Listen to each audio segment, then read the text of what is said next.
Dito sa magulong mundo, maraming kayang gawin ang pag-ibig.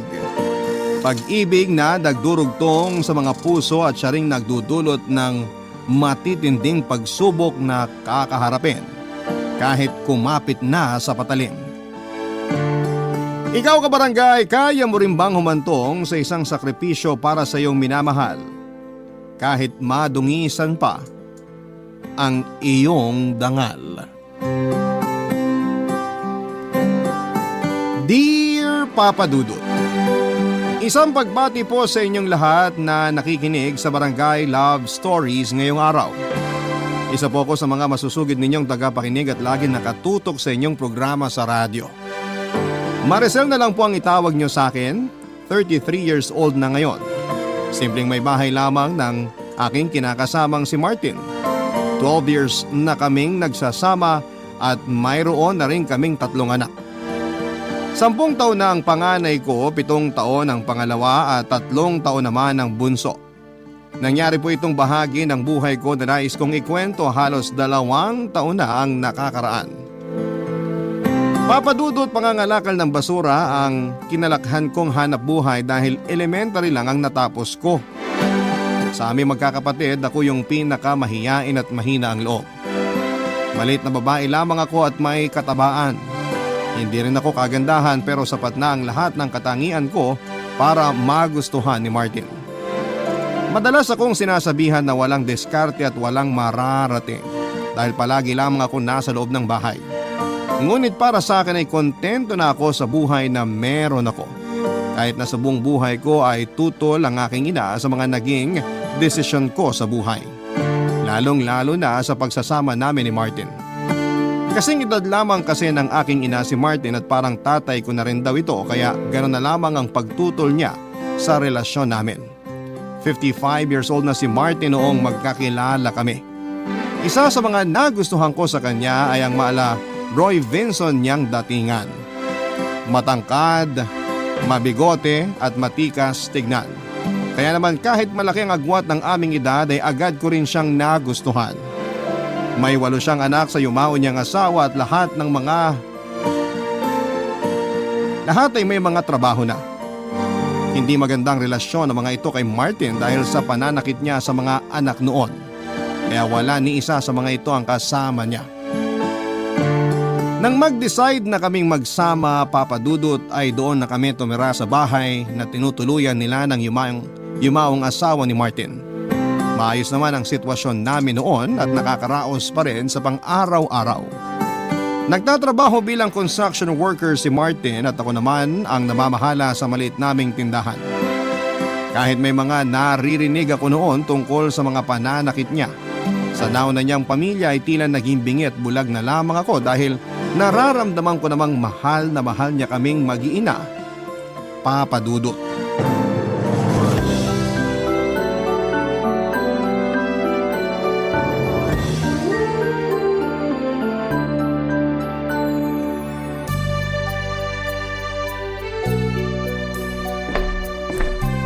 Mahal, matagal pa ba yung niluluto mo?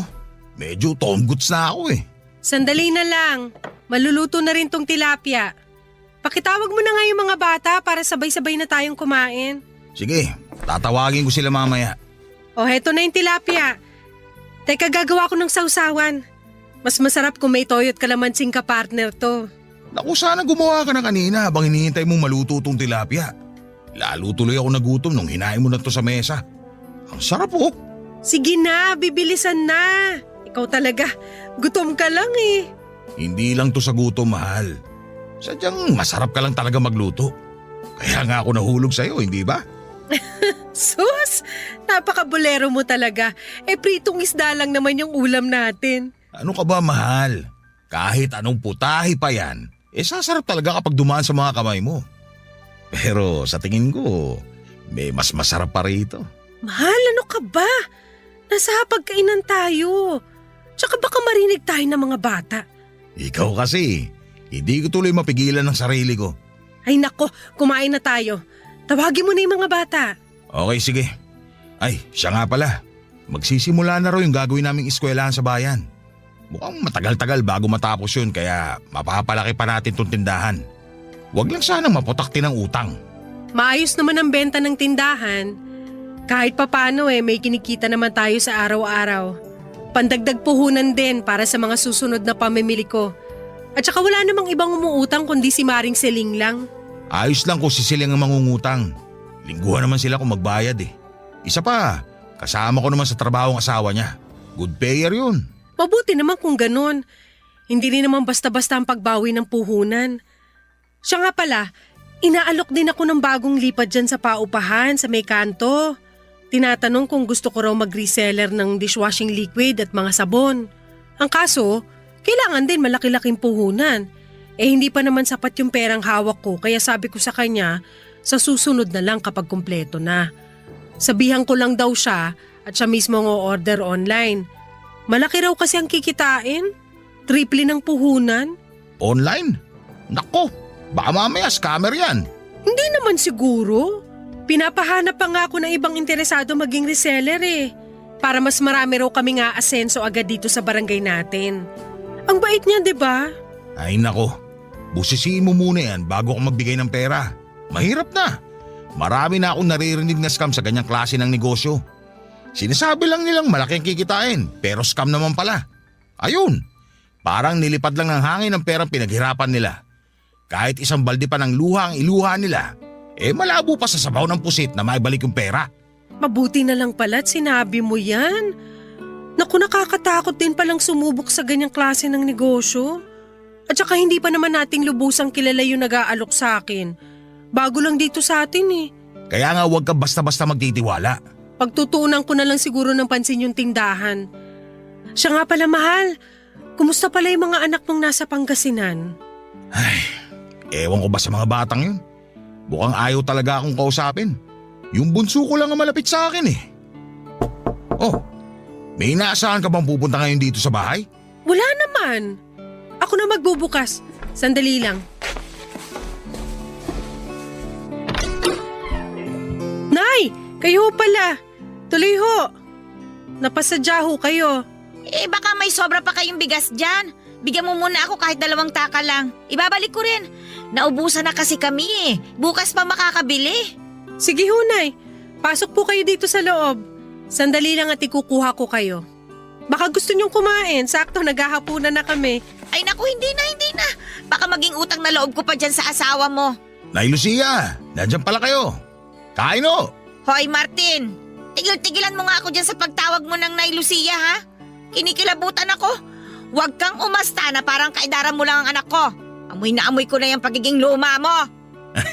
Si Nay Lucia talaga Alam na alam niyo yung amoy ng mga katulad nating luma Magkaedad lang tayo, hindi ba? Nangiinsulto ka ba? O ikaw Maricel, pagsabihan mo nga yung asawa mo ha? Hindi ko gusto ang tabas ng dila niyan. Sobra na kasi kayo. Sinusubukan ko naman kayong unawain at pakisamahan. Pero lagi nyo nalang pinamumukha sa akin ang edad ko at ang agwat namin ng anak nyo. O bakit? Hindi ba totoong parang tatay ka na ng anak ko? Nay, tama na ho. Ito na yung bigas nyo. Kahit wag nyo na hong ibalik yan. Ay nako, hindi. Utang ito Maricel. Kundi lang kami naubusan hindi na ako pupunta rito. Ay, makauwi na nga. Salamat ito sa bigas ha. Papalitan ko ito bukas. Wala akong magawa ng mga panahong yun tungkol sa hindi pagkakasundo ni nanay at ng kinakasama kong si Martin. Sa totoo lang kasi papadudot ay hindi lang ang nanay ko ang kontra sa relasyon namin.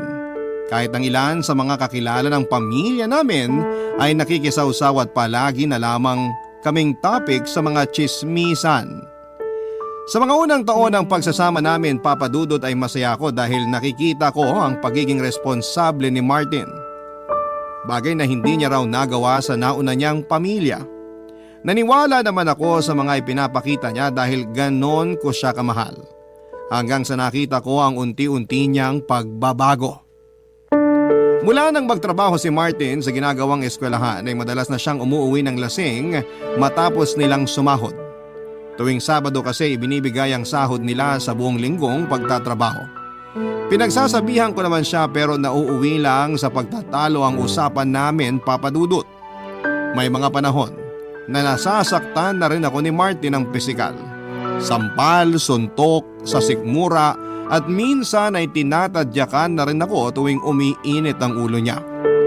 Ang pinakamasakit pa, Papa Dudut, tuwing nalalasing siya ay pinipilit niya ako na may mangyari sa aming dalawa kahit pagod na ako sa buong maghapon. Gusto ko na lamang sanang magpahinga. Pero dahil mahal ko si Martin ay ayaw ko rin na masira ang pamilyang nabuo namin. Tiniis ko na lamang ang lahat. Isa pa ay good provider naman siya. Iniisip ko na lamang noon na konting sakripisyo na lamang ang ginagawa ko para sa aming mga anak. Nang malaman ni nanay ang ginagawang pananakit ni Martin ay nakarinig ako ng mga masasakit na salita mula sa kanya. Tinanggap ko na lamang lahat ng masasakit na salitang sinabi niya sa akin. Ang tanging nakakaunawa lang noon sa sitwasyon ko ay ang aking ama na palagi akong kinukumusta. Minsan kapag nagigipit ay palihim ding nag-aabot ng pera si tatay. Isang buwan pa lamang sa trabaho si Martin nang magkaroon kami ng isang mabigat na problema, Papa Dudut.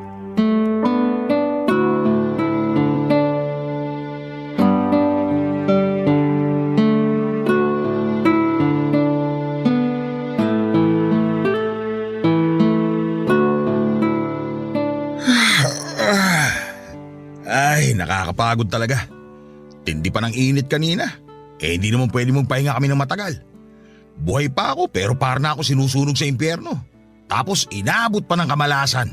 Bakit? Ano nangyari? Ayun, nawala na kami ng trabaho. May violation daw kaya pinahinto muna ang paggawa ng eskwelahan. Nalintikan na talaga. Hirap pa naman makahanap ng trabaho ngayon dito sa probinsya. Konting tiyaga lang, mahal.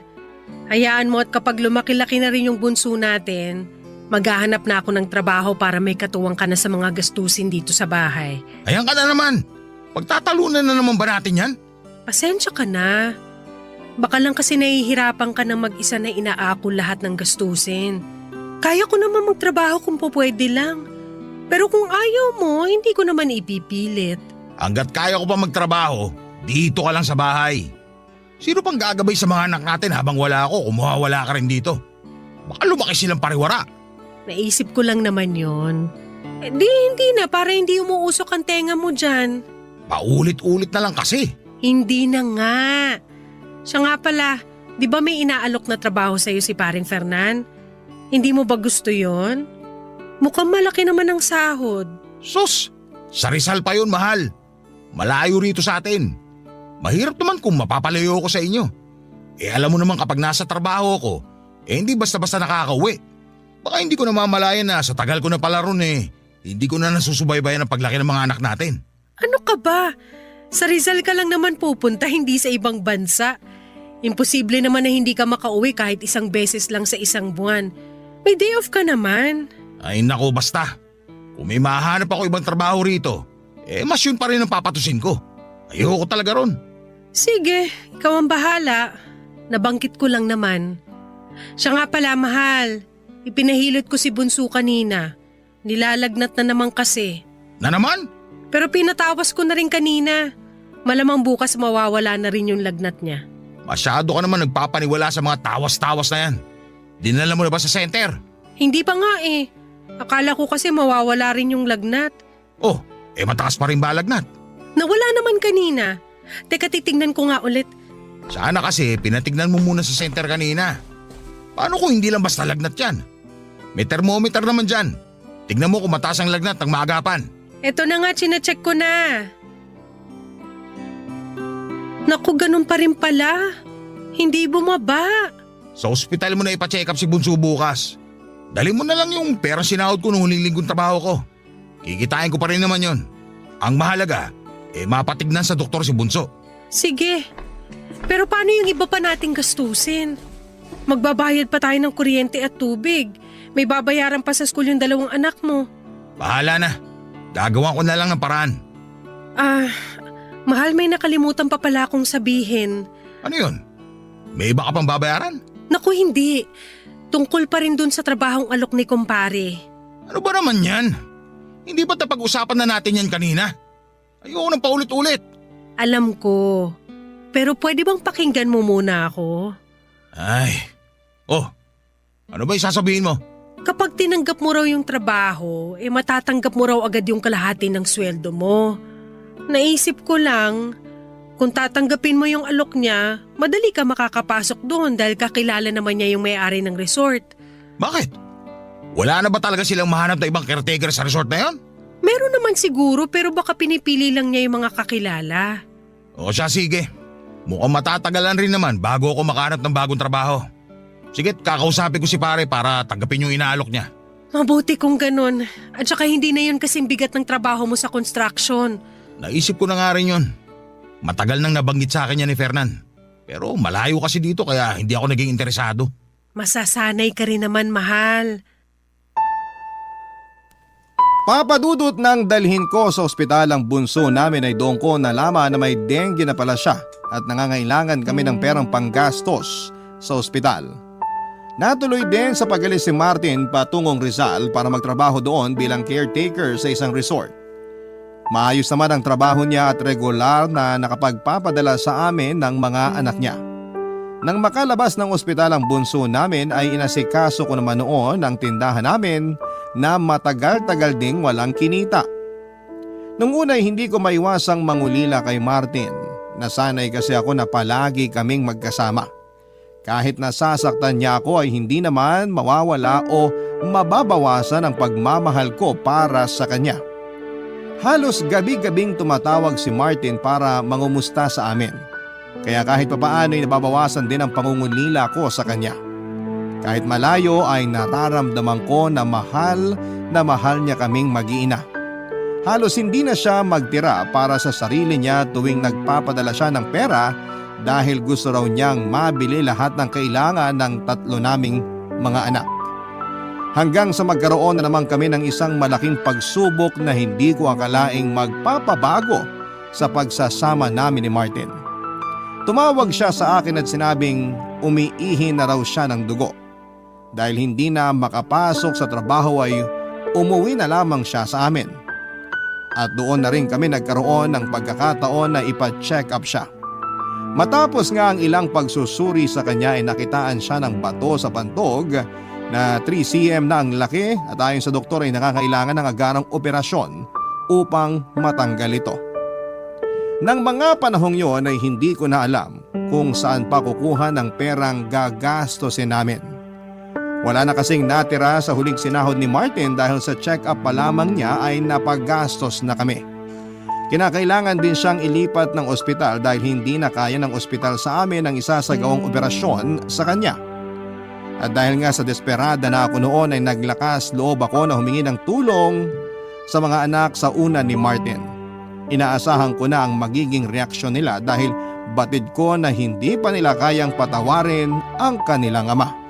Kaya hindi na rin sumama ang loob ko sa pagtanggi nila na magbigay ng tulong.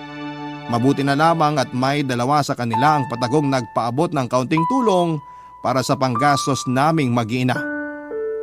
Labis ko naman po yung ipinagpasalamat. Hindi ko rin inaasahan na ang bunso ni Martin sa una niya ang magpepresentang magbabantay sa ospital. Alam niya raw kasi na walang maiiwan sa 3 kong mga anak. Sa pag-uwi ko papadudot ay hindi ko inaasahan ang paglapit ng kumpare namin na si Fernan upang mag-alok ng tulong matapos malaman ang nangyari kay Martin. 34 years old na nga pala si Fernan ng panahong yon at nagtataka ako kung bakit wala pa rin siyang nobya o asawa kahit nagwapo naman siya. Sa katunayan ay nahahawig siya sa aktor na si Rudy Fernandez, maging ang kanyang pananalita. Yung pormahan pa niya ay laging nakapolo kahit na nasa bahay lang. Nangutang ako sa kanya ng 10,000 pero ang sabi niya ay libre na lamang yon. Laking tuwa ko naman sa kabutihang yon ni kumpare. Sa pag-aakalang libre nga talaga yon. Pero nang malaman kong may kapalit pala ang tulong na ibinigay niya ay tila gumuho ang mundo ko. Hindi ko kasi akalain na ang hihinging kapalit ni Fernan ay isang gabi na magkasama kami. At alam ko rin ang maaaring mangyari sa loob ng isang gabing yun, papadudot. Ni minsan ay hindi sumagi sa isipan ko na magpapagamit ako sa iba para lamang sa pera. Pero dahil wala na akong mahingan pa ng tulong at desperada na ako ng panahon na yon, ay tinanggap ko na lamang ang alok ni Fernan sa ngalan ng pera at para sa aking asawa. Barangay Love Stories. Barangay Love Stories. Papadudot, isang gabi lang ang kapalit ng 10,000 ibinigay ni Fernan. Diring-diri ako sa sarili ko matapos ang gabing yon. At sobra akong nanliit sa sarili ko dahil nagpaggamit ako sa kanya sa ganong halaga lamang. Hindi ko magawang matulog ng mahimbing habang naiisip ang nakakadiring haplos niya sa katawan ko. Yun bang pakiramdam ko na kahit ilang ligo ang gawin ko ay hindi na mawawala ang dumi sa katawan ko na dulot ng isang pagkakasala kasama si Fernan. Buong akala ko ay doon na matatapos ang lahat, ngunit tumawag sa akin ang anak ni Martin para sabihin kulang pa raw ang perang una kong naipadala doon. Kinailangan namin kasing ilipat ng ospital si Martin. Sa pagkakataong yon ay sa Batangas na siya dinala, kaya naman sa ikalawang pagkakataon ay nagpagamit ako kay Fernan, kapalit ng parehong halaga. Sa hirap ng sitwasyon namin noon ay hindi ko na inisip ang magiging kahihiyan ko pagkatapos noon.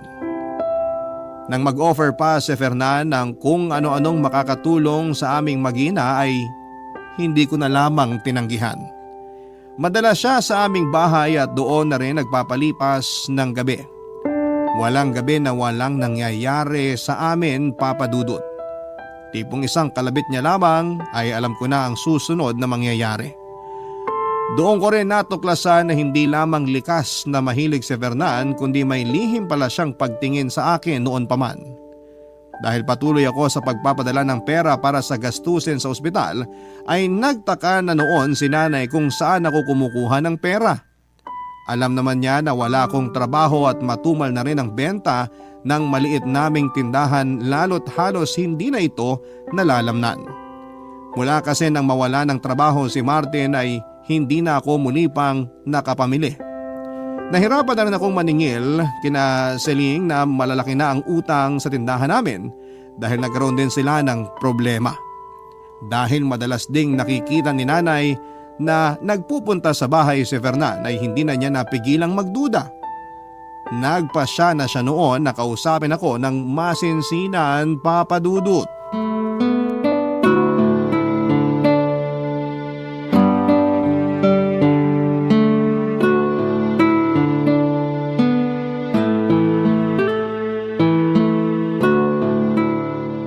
Oh, kumusta naman yung asawa mong matanda, Maricel?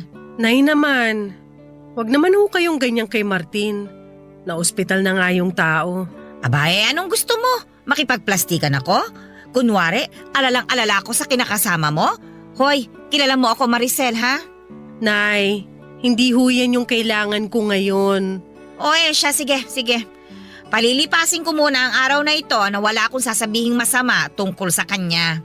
Salamat naman kung ganun. Pagod na ho kasi ako eh. Wala na akong lakas para makipagtalo at paulit-ulit na ipagtanggol si Martin. Sino ba naman kasing may sabing ipagtanggol mo palagi ang lalaking yon? Nay, pakiusap. Tama na ho, pwede. Kung di lang ako naawa sa sitwasyon mo, titiisin ko talagang hindi pumunta rito sa inyo eh. Kumusta naman ba ang lagay niya? Ayun, pangatlong ospital na yung pinagdalhan sa kanya. Mukhang malala na ang lagay ah. Ano nga ulit yung sakit niya? UTI ba yon? Hindi ho, Nay. May bato siya sa apdo. Ang sabi raw ng doktor ay kailangan alisin yung bato na 3cm ang laki. Dudurugin na lang daw para mas madali. Buti mabait yung bunsong anak ni Martin. Kahit siraulo siya noon sa mga anak niya, no? Aba, kung isa ako sa mga anak niya, pababayaan ko na lang siyang manigas. Bibiruin mo, ni singkong duling walang naiambag yang Martin na yan sa pag-aaral ng mga anak niya. Tapos ngayon, nangangailangan siya ng tulong, doon siya lalapit sa kanila? Ayan na naman kayo, Nay. Kasasabi niyo lang, di ba? Ay, nako! Ilang taon na nga ba yung bunso niya? 21 ho. May trabaho nga rin yun pero nag-leave para mabantayan ng tatay niya. Yung ibang kapatid ayaw talaga magbigay dahil hindi na raw nila yung responsibilidad. Abay, natural! Hindi niyo sila masisisi. Buti nga't may naaasahan pa siya kahit papano eh. Pero teka sandali. Bago tayo magkalimutan. Sino ba yung inuutangan mo ng pera at mukhang tiwalang-tiwala sa'yo? Si paring Fernan ho. Kumpare namin, Nay. Ano? Si Fernan? Sa kunat ng taong yun pinautang ka? Teka. Ano ho? Dinaan na lang sa pakiusap? Ha? Dinaan sa pakiusap? Huwag mo nga akong pinaglololoko, Maricel, ha? Kilala kita. Alam ko kapag nagsisinungaling ka sa akin. Nay, pwede ba? Pagod na ho ako. Gusto ko na magpahinga. Sagutin mo muna ang tanong ko. Bakit ka pinauutang ni Fernan ng ganong kalaking halaga? Ha? Anong kapalit? Nay! Sumagot ka, Maricel. Huwag mong iwasan ang tanong ko sa'yo. Hindi lang ako ang nakakapansin. Yang sinasiling, pinaplastik ka lang ng mga yan. Pambihira. Ginagawa ka na nilang pulutan sa inuman sa dami ng sinasabi nila tungkol sa'yo. Hoy! Sumagot ka! Ayaw mo. Aray ko, Nay! Ha? Ayaw mo? Sasabihin ko na! Sasabihin ko na ho! Bitawan niyo ng buhok ko! Sige, magsalita ka. Ipaliwanag mo kung bakit palaging narito sa inyo ang Fernan na yan at umaga na umaalis. Inalok niya po ako ng pera. Nung una, 10,000. 10,000 para sa isang gabi na may mangyayari sa amin. Diyos ko! Binenta mo ang katawan mo sa lalaking yon? Napaka-bobo mo! Nay! Wala na ho akong magawa. Wala na ako maisip na ibang paraan. Gusto niya ako. Gusto niya ako kaya ginamit ko na lang yun para magkapera kami at may maipambayad sa ospital. Anak naman! Marami pang ibang pwedeng paraan na hindi mo nakakailanganing ibenta pa ang dangal mo bilang babae. Patawarin niyo ako, Nay. Hindi ko na talaga alam kung anong gagawin ko. Sa totoo lang, hindi ko alam. Hindi ko alam kung paano ko iintindihin yung ginawa mo. Di sana tinulungan niyo ako. Alam ko na may kaya rin kayong gawin para tulungan ako pero wala eh. Mag-isa lang ako na humaharap sa lahat. Huwag mo nga ibalik sa akin ang sisi, Maricel. Pinili mo na bumukod na at sumama dyan sa Martin na yan. Kaya lahat na magiging problema ninyo ay magiging problema nyo lang. Yan ang usapan natin, hindi ba? Pero Nay... Kung alam mo lang kung gaano ako nasasaktan sa mga naririnig kong paninira tungkol sa'yo. Kaputik pa nga akong mapabarangay sa pagtatanggol ko sa'yo eh. Oh, tapos ano? Totoo naman pala ang lahat ng yun. Patawarin niyo ako, Nay. Hindi ka lang sa akin dapat humingi ng tawad, Maricel. Humingi ka ng tawad kay Martin. Yan ay kung patatawarin ka pa niya kapag nalaman niya ang tungkol dito. Nakahanda na ho ako. Gagawin ko ang lahat para mapatawad niya ako sa oras na malaman niya ang ginawa ko. Pwes, simulan mo ng magdasal.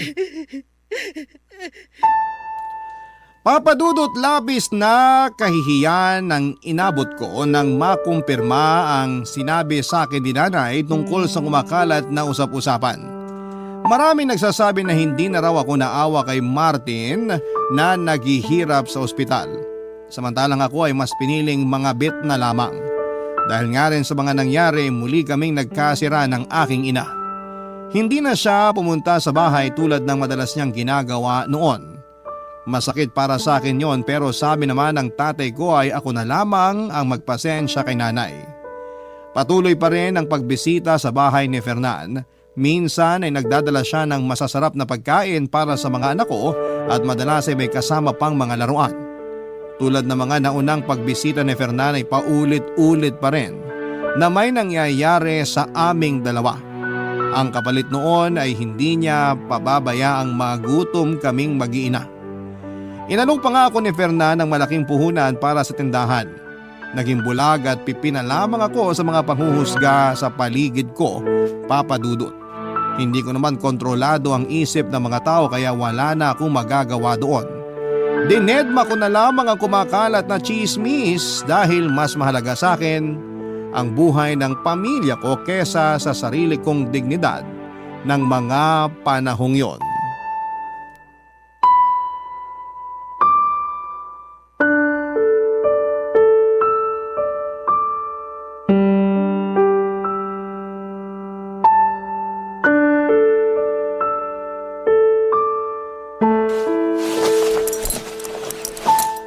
Pinaligaya mo na naman ako ngayong gabi.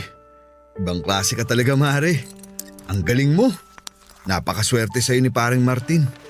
Hindi mo naman kami pinababayaan kaya dapat lang na masaya ka palagi tuwing pumupunta ka rito. Ikaw talaga. Kaya ginaganaan ako lagi pumunta rito eh. Tapos na ako magbihis.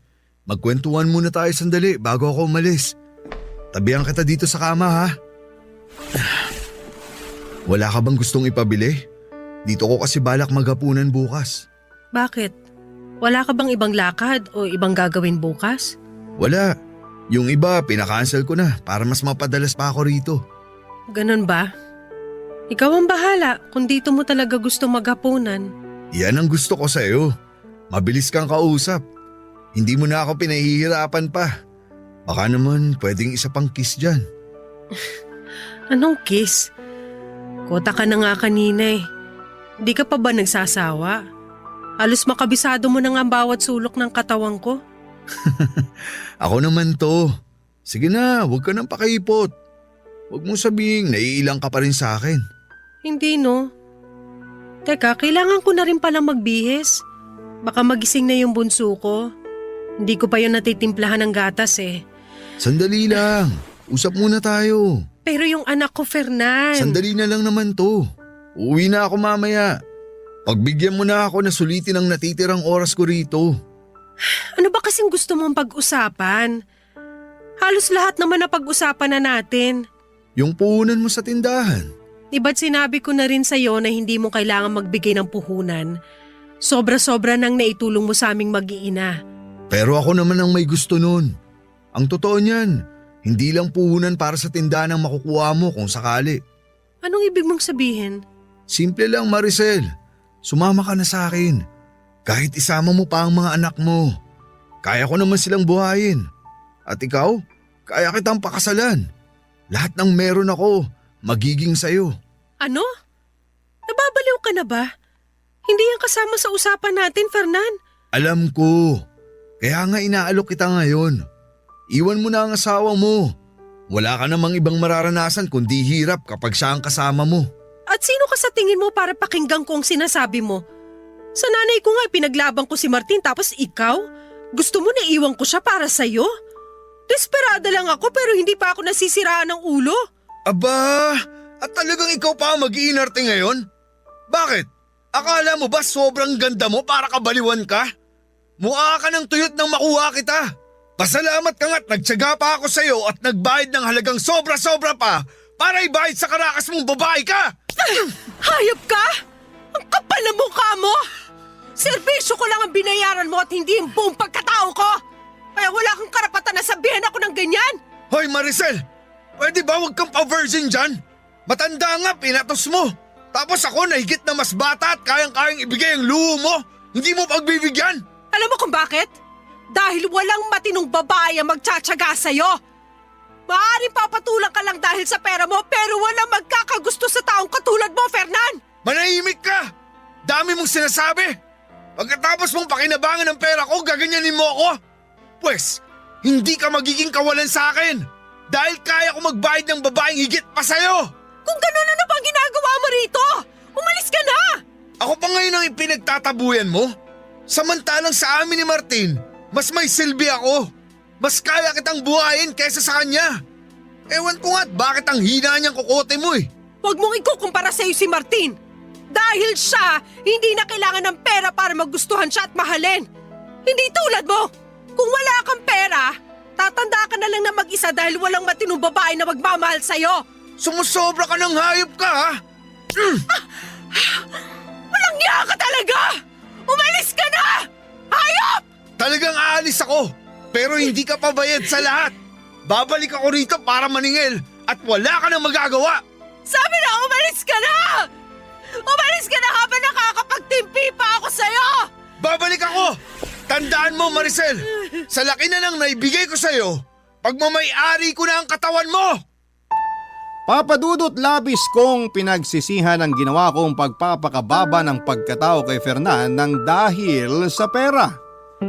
Marahil kung may mas mabilis lang na paraan noon para makakuha ako ng perang para sa pampaospital ng asawa ko, ay ginawa ko na, Papa Dudut. Batid ko na maraming mga kabarangay ang maiinis sa akin dahil sa mga sinasabi kong ito. Pero kahit ako ay hindi lamang inis kundi galit ang nararamdaman ko sa sarili ko ng panahong yon. Sinubukan ko makipag-ayo sa aking ina at humingi ng payo sa kanya kung ano ang dapat kong gawin kahit na alam kong imposible nang matakasan ang nagawa kong pagkakasala. Hanggang sa panahong yon ay umiiral kasi ang pagiging mahina ng loob ko. Sa kabila ng naging pagtatalo namin ni Fernan at palitan ng mga masasakit na salita ay pumupunta pa rin siya sa bahay ngunit tuwing gabi na lamang. Katwiran niya ay kasama pa rin yon sa mga naibigay niyang pera. Papa Dudut, may isang gabi na naabutan kami ni nanay sa kusina. Sakto pa noon na may ginagawa si Fernan sa akin. Galit na galit si nanay at agad na pinalaya si Fernan. Binantaan niya ito para tuluyan na akong tigilan. Sinabi naman ni Fernan na babawiin niya ang perang ibinigay niya sa akin pero silang dalawa na ni nanay ang nag-usap tungkol doon. Lumipas nga, Papa Dudut, ang mga araw at hindi na nagpakita sa akin si Fernan. Tila nabunuta naman ako ng tinik dahil ni sa panaginip, Papa Dudut, ay hindi ko gugustuhin pang makita siya. Barangay Love Stories. Barangay Love Stories. Mahigit isang buwan ding nagpapagamot si Martin, Papa Dudut, bago siya nakauwi sa amin upang doon na lamang lubusang magpagaling. Masaya ako sa pagbabalik niya pero hindi mawala sa akin ang takot. Sakaling malaman na niya ang tungkol sa namamagitan sa amin ni Fernan. Alam ko na hindi malabong makarating sa kanya ang mga nangyari dahil kalat na ang chismis sa barangay namin. Napansin naman ni Martin ang pagbabago sa mga kinikilos ko kaya minsan ay nagtatanong siya kung meron daw ba akong problema. Pero syempre ay nanatiling tikom ang bibig ko, Papa Dudut. Yon ay kahit inuusig na ako ng konsensya ko sa paglilihim kay Martin at sa pagpapagamit sa ibang lalaki na kumpare pa naming dalawa. Hanggang sa may nabanggit kay Martin ang panganay naming anak na madalas sa bahay si Fernan noong nasa ospital pa siya. Labis ang kaba ko noon dahil akala ko ay mabibisto na niya ako. Gayon pa man ay pinili ko pa rin magsinungaling sa kanya at pilit kong itinago ang katotohanan. Ngunit ika nga ay walang lihim ang hindi nabubunyag. Dumating na nga ang kinakatakutan ko, Papa Dudut. May isang kapitbahay kasi kami na nagkwento kay Martin at ikinuwento nito ang tungkol sa namamagitan sa amin ni Fernan. Pag uwi niya ng bahay ay galit na galit niya akong pinapaamin.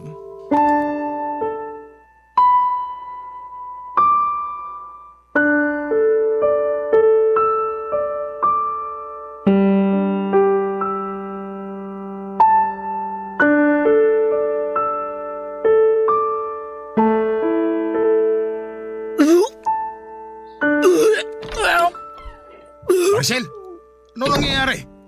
Bakit ka nagsusuka? Hindi ko alam. May nakain niya hata ako. May nakain? O baka naman ikaw nagpakain? Ano bang pinagsasasabi mo dyan, Martin? Masama ang pakiramdam ko. Nahihilo ako tsaka… May hilot nagsusuka? Eh baka naman buntis ka. Ano? Nagbunga na ba? Martin, Bakit? Akala mo ba hindi ko malalaman? May nakapagsabi sa akin, Maricel. mas naniniwala ka pa ba sa kanila kaysa sa akin? Malay mo ba kung sinisiraan lang nila ako? Ano ba naman, Maricel?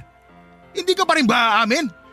Kalat na dito sa atin ang ginagawa niyong kababoy ni Fernan habang nandun ako sa ospital. Hindi totoo yan. Sinisiraan lang nila ako. Yung pagpunta rito ni Fernan, walang ibig sabihin yun. Nagmamalasakit lang yung tao. Tapos yung mga kapitbahay naman natin masyadong malisyoso at malisyosa. Halos araw-araw nandito si Fernan tapos nagmamalasakit lang. Ayop na malasakit yan. Inaabot hanggang kinabukasan? Ano, Maricel? Masarap ba magmalasakit si Fernan? Damang-dama mo ba? Kita mo na? Hindi ka mapagsalita ngayon. Totoo, di ba? Hindi ko yung ginusto, Martin. Sa tingin mo ba masaya ako habang ginagawa niya mga bagay na ikaw lang ang binigyan ko ng pahintulot na gumawa sa akin? Tiring-tiri ako sa sarili ko at nanliliit ako dahil hindi ko akalaing papatusin ko ang alok niya. Pero pinatos mo pa rin. Nagpagamit ka pa rin sa kanya. Mga baboy kayo! Ang sakit mo naman magsalita. Sige, mali nga yung ginawa ko, pero ginawa ko lang yan para sa'yo at sa mga anak natin. Sa tingin mo may mauutangan ako ng ganong kalaki?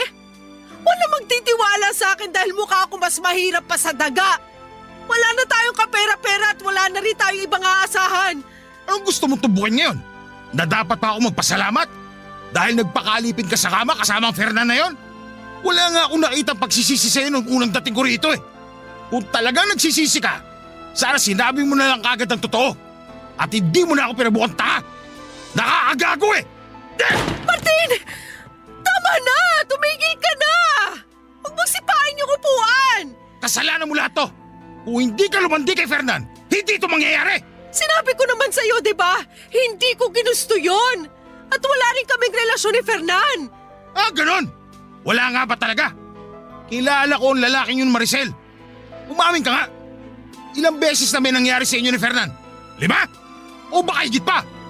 Hindi ka na nahiya sa mga anak natin? Ang babata pa nila, pero nakikita nila dito na kinakalantari ka na ibang lalaki. Hindi ko hinayaan makita ng mga bata yon. At ano? Dapat ko pa ikatuwa na hindi mo naman pala pinapakita sa kanila kababuyan nyo? Hindi yun ang ibig kong sabihin. Pero wala eh. Kahit naman yata anong sabihin ko, baliwala rin sa'yo. Unawain mo rin naman ako. Masisisi mo ba ako, Maricel? Ni hindi ko nga kayang isipin na may nangyayari sa inyo ni Fernan sa bawat gabi na nangungulila ako sa inyo mag-iina. Sige nga. Kung hindi ko ginawa yon, sino bang tutulong sa atin? Lahat ang nilapitan ko. Halos magmakaawa na rin ako sa mga kapatid mo pero wala ni isa sa kanila nagpaabot ng tulong. Sobrang hirap, Martin! Huwag mo nang ipilit na tama ang ginawa mo. Malandi ka! Isipin mo na ang gusto mong isipin, pero mas gugustuhin ko pa magpagamit sa iba kaysa mamatay sa gutom ang mga anak natin!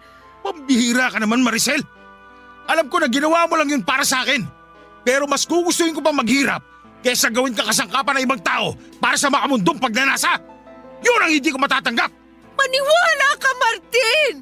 Hindi ko ginusto yun! Naging desperado lang talaga ako dahil agarang operasyon ang kailangan mo nun! Ganon kita kamahal! Pinagaling nga ako ng perang galing kay Fernan. Pero alam mo, itong puso ko naman ang binigyan mo ng sakit. Umalis ka na rito! Ayoko na makita ang pagbumukha mo! Huwag, Martin!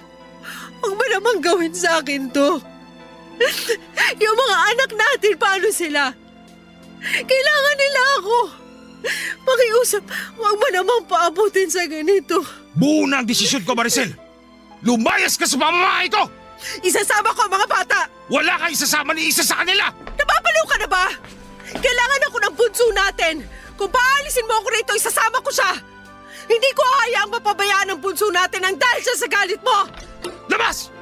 Lumayas ka at huwag na huwag kang babalik pa rito! Oy, teka, ano ba nangyayari dito? Bakit hindi mo tanungin yung malandi mong anak? Ha! Teka! Siguradong alam mo na ang tungkol doon. Baka nga ikaw pa mismo nagtulak sa anak mo na landiin si Fernan dahil alam ko hindi mo ako gusto para sa kanya! Tatanga-tanga ka pala eh. Anong akala mo sa akin, bugaw? Hoy Martin ha, baka nakakalimutan mo. Kung hindi dahil sa anak ko, baka pinaglalamayan ka na ngayon. At talagang kinukonsinti mo pa tong anak mo na tumiyaya sa iba? Yan na pala ngayon ang pamantayan ng pagiging ulirang ina? Tama na! Pakiusap! Tama na! Pagsabihan mo yung ina mong mahilig makisawsaw. Bungangera lang pero wala namang ibubuga. Kala mo kung sino mabuting ina. Huwag mong questionin ang pagiging ina ko. Pwisit ka! Umalis na kayo! Magsama kayo mag-ina! Mga salot! Nay! Huwag niyo na ako patulan! Sige na! Umalis na lang tayo rito. Pinagtitingin na tayo ng mga tao. Papadudo tila pinagsakluban ako ng langit at lupa nang palayasin ako ni Martin.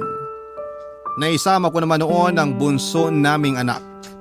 Dahil naisip din ni Martin na hindi niya kakayanin ang pag-aalaga sa bunso namin. Lalo't nagpapagaling pa siya. Ang dalawang anak namin ay naiwan sa kanya. Pansamantala akong nakituloy sa mga magulang ko habang naghahanap ng mapapasukang trabaho. Dahil napatawad na ako ni nanay at likas namang maunawain si tatay, ay walang naging problema ang pagtuloy ko sa kanila. Si nanay na rin ang tumulong noon sa akin sa paghahanap ng trabaho sa bayan dahil may mga kakilala naman siyang naghahanap ng tindera sa palengke. Tungkol naman kay Fernan ay wala na akong naging balita pa sa kanya at hindi ko na rin gugustuhin pang malaman ang kahit na ano tungkol sa lalaking yon. Pero nakarating pa rin sa akin ang bali-balitang lumipat na raw ito ng tirahan. Makalipas ang ilang linggo, Papa Dudut, ay dumating ang isa na namang pagsubok sa akin. Ilang araw na rin kasi ako noon na nakikita ng mga sintomas ng pagbubuntis. Tutol man ako sa ideyang iyon dahil alam ko kung sino ang posibleng ama ng dinadala ko. Sakaling buntis nga talaga ako ay minabuti ko pa rin magpatingin sa doktor. Hanggang sa nakumpirma ko nga ang aking pagbubuntis. Pero dahil sa stress at pagod sa pagtatrabaho ay nakunan ako. Nakarating sa bunsong anak ni Martin sa unang asawa ang mga nangyari. At hindi ko lubos akalain na eto pa mismo ang kukumbinsi kay Martin na makipagbalikan sa akin. Ipinaunawa nito kay Martin ang naging sitwasyon ko noon at lahat ng hirap na dinanas ko bago magkaroon ng perang maipapadala para sa pampahospital niya. Kaya naman nagulat na lamang ako nang may biglang dumating sa bahay ng mga magulang ko.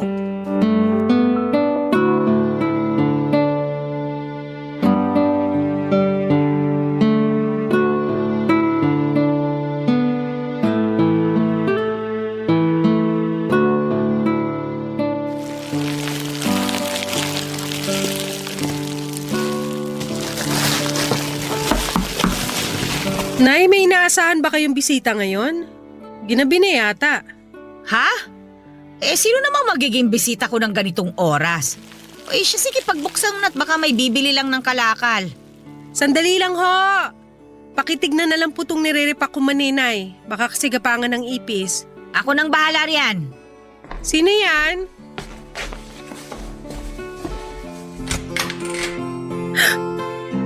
Martin? Maricel, pwede ba tayo mag-usap? Mag-usap? Tungkol saan? Tungkol sa ating dalawa. Sa pamilya natin. Kung okay lang sana. Sino bang nariyan, Maricel? Magandang gabi ho, Nay Lucia. Ay, anak ng teteng, oo. Anong ginagawa ng walang hiyang yan dito? Paalisin mo yan, Maricel, ha? Naaalibadbaran ako sa pagbumuka niyan. Mas gugustuhin ko pang aswang ang dumalaw ngayong gabi kaysa sa matandang yan. Grabe naman ho kayo. Gusto ko lang makausap si Maricel para humingi ng tawad sa kanya. Aba, bakit? Sigurado ka bang patatawarin ka ng anak ko? Nako ha, Maricel, sinasabi ko na sa'yo. Tigilan mo ang kagagahan mo. Huwag mong kalilimutan ang mas masakit na salitang binitiwan yan sa'yo. Lahat ng pangiinsulto. Kaya nga ho nandito ako. Pinagsisisihan ko na lahat ng mga nasabi ko. Maricel, sige na ho. Mag-usap tayo. Isa pa hinahanap ka na rin ng mga anak natin. Namimiss na nila ang nanay nila. At talagang ginamit mo ba ang mga bata, no? Nay, tama na ho. Hayaan niyo na muna ako makipag-usap sa kanya. Malaki rin na naging kasalanan ko, di ba? Kaya sige na ho. Ibigay niyo na to sa akin. Ay, o siya, sige. Kung diyan ka magiging masaya. Sana lang hindi mo pagsisihan kung ano man ang magiging desisyon mo. Salamat ho, Nay Lucia. Nailabas lang ho kami. Bahala kayo. Sa labas na lang tayo mag-usap. Natutulog na kasi si Bunso sa sala. Sige, wala namang problema sa akin kahit saan. Salamat kasi naintindihan mo na rin lahat ng ginawa ko. Hindi ko naman talaga gagawin yon kundi lang tayo kapos sa pera. Hindi mo na kailangan pang ulitin ang paghingi mo ng tawad sa akin, Maricel. Sapat na yung mga sinabi mo nung huli tayo nag-usap. Ibig bang sabihin? Oo, Maricel. Napatawad na kita. At kung pupwede sana, bumalik ka na ulit sa bahay. Pwede pa ba? Oo naman. Sino ba naman ako para tumanggi? Walang gabi na hindi ko ipinagdarasal na mapatawad mo na ako at bumalik na sa dati ang samahan nating dalawa. Yung magiging buo ulit ang pamilya natin. Hindi mo na kailangan ipagdasal yun ngayon. Nandito na ako. Oh. Kukunin na kita, taalagaan ulit gaya ng dati. Talaga? Hindi ka na ba talaga galit sa akin? Hindi ka nandidiri? Tungkol dyan, pasensya ka na sa lahat ng nasabi ko. Alam kong nasaktan kita ng sobra kaya pinagsisisihan ko yun. Tinatanggap ko naman ang paghingi mo ng tawad. Mahal na mahal kita, Maricel. Mahal na mahal din kita, Martin. Salamat sa pagtanggap mo ulit sa akin. Pangako, hinding-hindi na yun mauulit. Ikaw at ikaw na lang ang magiging lalaki sa buhay ko. Siya nga pala, may trabaho na ako ulit at nakapag-ipon-ipon din ng konti. Sisipagan ko pa para lumaking iniipon kong pera para sa kasal nating dalawa. Talaga? Naku, ikaw talaga. Masyado mo naman agad akong pinasasaya. Yun ay dahil karapat-dapat ka lang na pakasalan. Kaya, paano ba yan? Wala nang ibang pwedeng umangkin sa'yo. Ako lang. Tagumpay akong nakabalik sa bahay ni Martin kasama ang bunso naming anak. Napakasaya ng mga anak namin nang muling mabuo ang pamilya namin. Maging ako ay walang pagsidla ng saya dahil sa muling pagtanggap sa akin ni Martin. Ipinakita niya rin ang pagbabago niya sa ikalawang pagkakataon na nagkasama kami sa iisang bubong. Hindi na siya yung dating Martin na mapanakit at lasenggo. Nang magkaroon ng magandang trabaho na inalok sa kanya sa ibang lugar ay tinanggap na niya nang walang pag-aalinlangan. Pumayag naman ang mga anak niya sa unang asawa na ibenta na lamang ang bahay na dati naming tinitirhan bilang tulong na rin sa amin. Si Fernan naman, ang huling balita ko ay nagkaroon daw ng AIDS dahil sa iba't ibang babae na nakakasiping nito. May usap-usapan pa na nagtago na raw ito dahil sa kahihiyan. Sa ngayon, Papa Dudut, ay nakapagpagawa na kami ng bagong bahay at nakapagsimula na rin ang isang maliit na negosyo. Ikinasal na rin kami ni Martin at nadagdagan pa ng isang anak na babae. Palagi rin kaming nakasubaybay sa inyong programa na naging libangan na naming mag-iina, lalong-lalo na naming mag-asawa. Maraming salamat po sa pagbabahagi ninyo sa aking kwento. At ganon din po sa lahat ng mga kabarangay na nakikinig ngayon. Taos-pusong pasasalamat din po sa Barangay LS sa pagbibigay ng pagkakataon sa amin na maitampok ang aming kwento sa Barangay Love Stories. God bless po, Papa Dudut. Ang inyong forever kapuso at kabarangay, Maricel. Nagustuhan ng iyong napakinggan? Ituloy yan via live stream sa www.gmanetwork.com/radio. Barangay LS 97.1 Forever!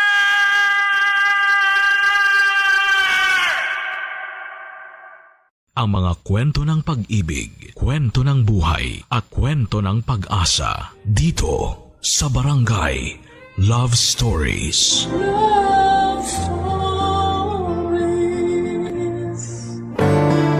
Ang tiwala ang pundasyon ng isang mag-asawa. Para itong salamin na nagbibigay linaw sa kanilang pagsasama, na kapag nabasag ay mahirap nang ibalik pa. Ikaw, kabarangay, paano mo ibabalik sa dati ang isang tiwalang minsan nang nabasag? Dear Papa Dudut, ang pag-aasawa ay isang panghabang buhay na panata. Para mapagtibay ang pagsasama ninyong dalawa ng iyong asawa ay kinakailangan ninyo ng pagmamahal, tiwala, pangunawa at sakripisyo. Ito ang mga bagay na sinumpaan namin ang babaeng aking nakaisang dibdib na pareho naming pinanghawakan, lalo na noong nakabuo na kami ng sarili naming pamilya. Bago ko po makalimutan, ako nga po pala si Gabriel, 35 years old mula sa Tugigaraw.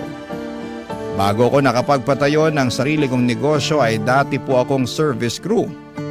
Sa trabaho kong yon ay doon ko nakilala si Monet na nagtatrabaho naman sa isang salon na katapat lang ng fast food na aking pinapasukan. Naging suki naman si Monet dahil kada umaga bago siya pumasok sa trabaho ay lagi siyang bumibili ng kape. Hindi raw kasi pwedeng magsimula ang araw niya ng walang kape, Papa Dudut. Sa araw-araw naming pagkikita mula sa mga simpleng batian at kumustahan ay nakabuo kami ng closeness hanggang sa unti-unti ay nauwi ito sa isang matamis na pag-iibigan. Hindi naman mahirap ibigin si Monet, Papa Dudut, dahil sa kanyang pagiging masiyahin at maalaga. Kahit nga sa mga simpleng bagay ay ramdam ko ang kanyang malasakit hindi lang sa akin kundi pati na rin sa ibang mga tao, Papa Dudut. Ang pag-iibigan naming iyon ay tumagal ng 5 taon hanggang sa hindi inaasahan ay nakatanggap kami ng isang magandang biyaya na dulot ng aming pagmamahalan.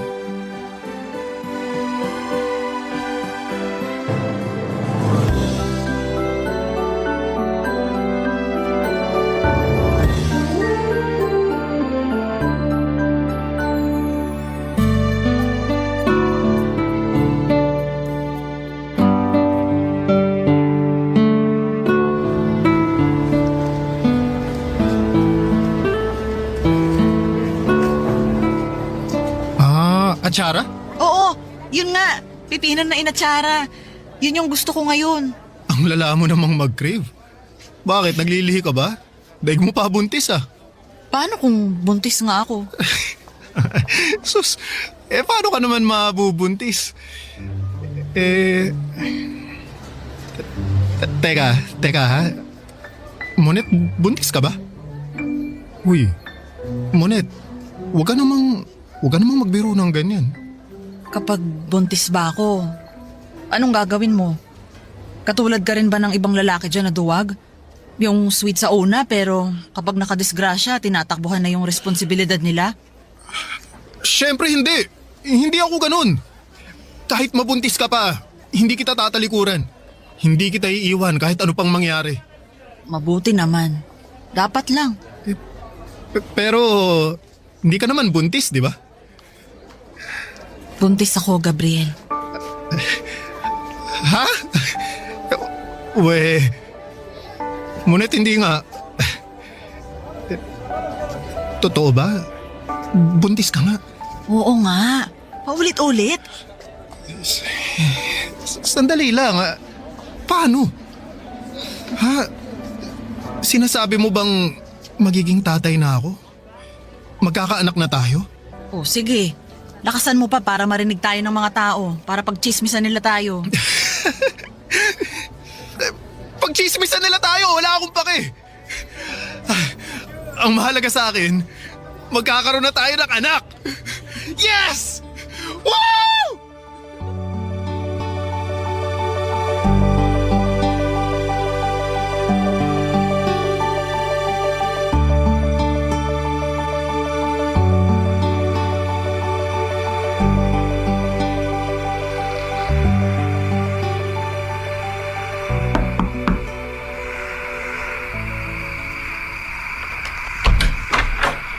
Gabriel! Magandang gabi, Monet. Talagang nagbihis ka talaga para sa gabing to, ha? Siyempre naman. Nagdala rin ako ng makakain, oh. Heto, pansit. Salamat. Teka, mag-isa ka lang? Wala ka bang kasama? Busy yung kapatid ko sa trabaho, eh. Hindi niya ako masasamahan ngayon. Tapos si tatay, alam mo namang hindi makakapunta yun kasi bedridden na. Pwede ba yun? Mamamanhikan ka ng mag-isa ka lang? Wala naman sigurong masama, di ba? Ang mahalaga, nandito ako para ipakita sa mama mo kung gaano ako kaseryoso sa'yo. Naku, ewan ko sa'yo. Halika na, pumasok ka na. Kanina ka pa inaantay ni mama. Sige. Ma, nandito na po si Gabriel. Magandang gabi po, Tita Imelda. Magandang gabi rin. Mag-isa ka lang? Opo nasa trabaho po yung kapatid ko. Gustuhin man niya, hindi na po niya ako masasamahan ngayon. Ganun ba? Siya sige, maupo ka muna. Salamat po. Maiwan ko na po muna kayo ha. Ihahanda ko lang yung dalang pagkain ni Gabriel. Nasabi sa akin ni Monet kung bakit ka na pa rito. Sigurado ka na ba talaga riyan sa desisyon yung dalawa? Opo, pakakasalan ko po ang anak nyo. Kung yun ay pahihintulutan nyo po ako. Sa totoo lang, nung una, hindi ako pabor sa pinaplano niyong dalawa. Wala kayong ipon at kung tutuusin, hindi pa kayo tuluyang nakatatayo sa mga sarili niyong mga paa. Pero ano pa nga bang magagawa ko? Buntis na si Monet at wala nang ibang direksyon na dapat patunguhan yung pagsasama niyo kundi sa simbahan na. Kung ganun, pumapahayag po kayo na ikasal na kaming dalawa? Katulad nga ng sinabi ko, wala naman akong magagawa. Buntis na si Monet. Pero sa isang kondisyon, Gabriel. Sige po, ano po yun? Wag na wag mong lolokohin ang anak ko. Alagaan at mahalin mo siya, katulad ng ginagawa namin sa kanya. Pangako po. Ano man ang mangyari, hindi ko po siya iiwan. Hindi ko siya lolokohin, kundi paglilingkuran ko siya hanggang sa tumanda kami. At dahil nga sa pagkakaroon namin ng sariling pamilya ay napagtanto ni Monet na hindi sapat ang pagiging service crew at hairstylist niya para maibigay namin ang lahat ng pangangailangan ng anak namin.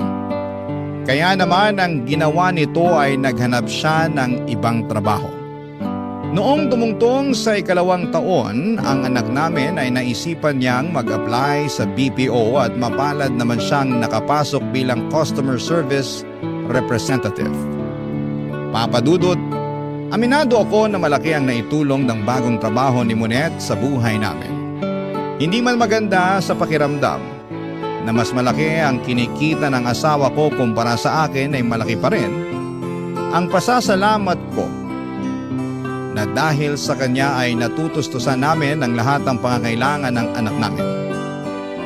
Ang hindi lang magandang aspeto sa trabaho niyang yon ay nagkahiwalay kaming dalawa dahil nasa Maynila ang trabaho nito. Noong nakapag-ipon ay binigyan ako ni Monet ng puhunan para maipatayo ko na ang negosyo na matagal ko nang inaasam. Isang pansiteria. Mula sa pagiging fast food crew ay unti-unti kong natutunan ang mga patakaran sa pagpapatakbo ng negosyo. Mula sa pakikitungo sa mga supplier, pagbuo ng menu, hanggang sa pag-aasikaso ng mga customers. Magkalayo man kami ni Monet ay kinakailangan naming tiisin ang pagkamis namin sa isa't isa para sa kinabukasan ng anak namin, Papa Dudut. Noon ay mas sinubok ang tatag naming mag-asawa pagsapit ng taong 2020.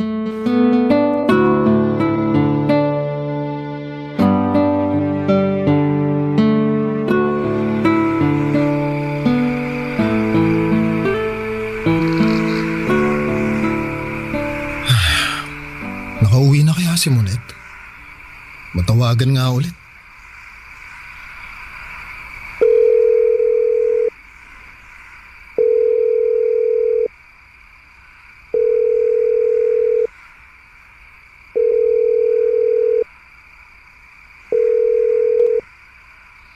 Hello?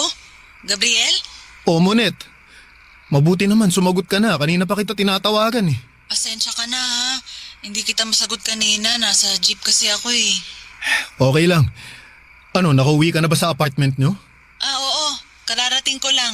Alam mo ba na nagkakaubusan na ng alcohol at gamot dito sa lugar namin? Hala? Bakit? Dahil nga dun sa virus daw na kumakalat. Yung coronavirus ba? Oo, nakakatakot nga yun eh. Ang sabi, nakapasok na raw yung sakit dito sa Pinas. Oo, kaya nga nag-uunahan na yung mga tao dito na makabili ng alkohol eh. Inabot nga ako kanina ng 2 oras sa grocery para lang dun sa 2 alkohol lang. So far, wala namang ganyan dito sa Maynila. Syempre, maraming bilihan dyan sa inyo.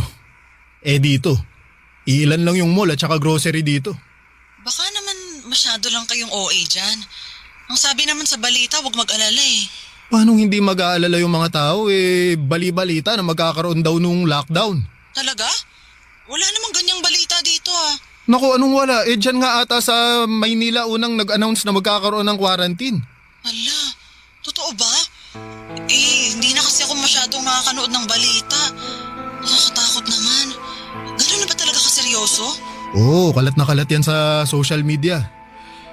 Naku, Munit, umuwi ka na lang kaya muna dito sa probinsya. Gabriel, hindi ko pwedeng iwan yung trabaho ko rito. Mas mahalaga pa ba yan kaysa sa kalusugan mo? Paano kung mahawa ka ng virus dyan? Masyado ka namang nagpapadala sa mga balita. Siguraduhin mo munang totoo yung sinasabi nilang quarantine. Baka mamaya fake news lang pala yan. Alam mo naman ngayon sa social media, nagkalat na ang fake news. Ay, basta mag-iingat ka dyan ha. Magdala ka rin ng alkohol mo at kung maaari, huwag ka munang makihalubilo sa maraming tao. Oo, huwag kang mag-alala. Lagi akong may dalang sanitizer. At saka, Munet, kapag nag-announce sila ng quarantine, umuwi ka na agad dito ha. Oo na. Sige na, maliligo muna ako. Malagkit ko na eh. Tawag na lang ulit ako mamaya ha. Oh, sige. Bye-bye. Bye.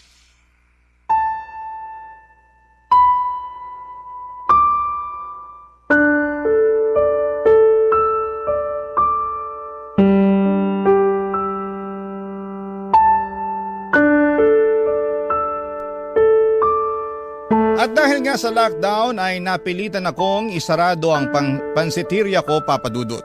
Ilang buwan na nakaasa lamang kami ng anak ko kay Munet. Linggo-linggo ay nagpapadala siya sa amin ng pang-grocery para may makain kami sa pang-araw-araw. Hanggang sa biglang umusbong ang online selling sa social media. Doon ko na naisipan na magpa-order ng pagkain online. Unti-unti ay nakahanap ako ng mapagkakakitaan. Nakakatakot mang lumabas noong mga panahong yon ay kinailangan kong makipagsapalaran sa labas para lamang ma-deliver ang mga pa-order kong pansit. Sa parehong pagkakataon, Papa Dudut, ay hindi nawala ang pag-aalala ko para kay Munet dahil noong mga panahong yon ay mag-isa lamang siya sa Maynila. May kasama naman siya noon sa tinitirhan niyang apartment pero bago pa man ang lockdown ay nakauwi agad ito sa kanilang probinsya kaya naiwang mag-isa doon si Munet.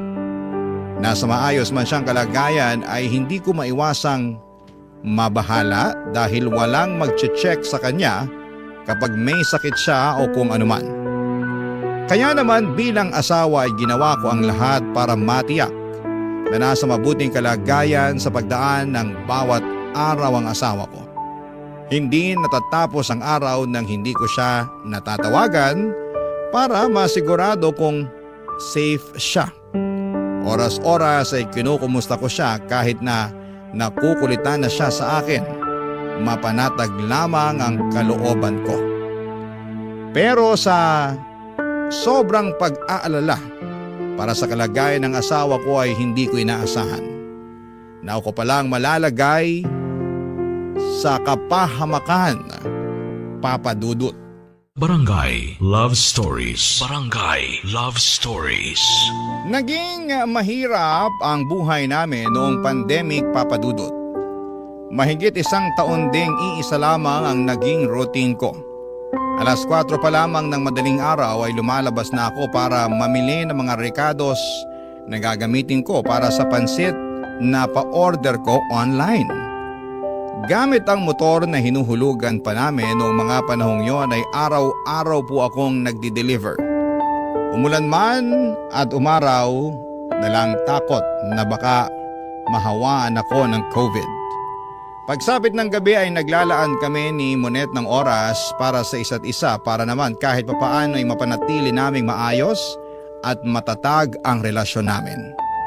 Kahit nga wala na kaming napag-uusapan ay kung ano-ano na lamang ang ginagawa namin para maaliw namin ang isa't isa. May punto noon na sabay kaming nanonood ng pelikula o di kaya ay naglalaro ng online games. Sa mga simpleng paraan na yon, hindi namin napapabayaan ang aming relasyon bilang mag-asawa. Pero ang inaasahan naming maikling lockdown lang ay nauwi sa mahigit 1 taon. Minsan habang nagbibilang ako ng kinita sa buong maghapon, bigla kong naiisip kung hanggang kailan ko kakayanin ang ganong sistema na laging nagmamadali sa labas.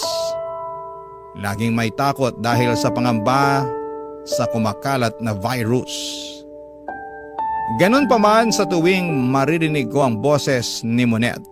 Kahit malayo ay agad na napapawi ang lahat ng pagod ko. Siya ang nagsilbi kong lakas sa bawat pagsubok na dumadaan sa buhay ko. Doon ko napagtanto na hindi lang pala negosyo o kabuhayan ang dapat na inaalagaan sa gitna ng pandemya, kundi pati na rin ang pagsasama naming dalawa, Papa Dudut.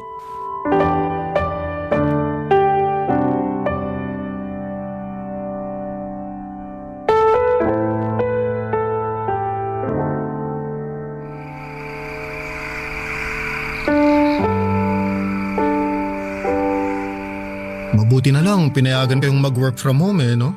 Oo nga eh. Walang choice yung company namin kasi bawal lumabas. Kaysa tumigil sa operation, dinala na lang nila yung trabaho sa bahay. Pero at least, kumikita pa rin. Ako, yung pansiteria ko, inaagyaw na dun.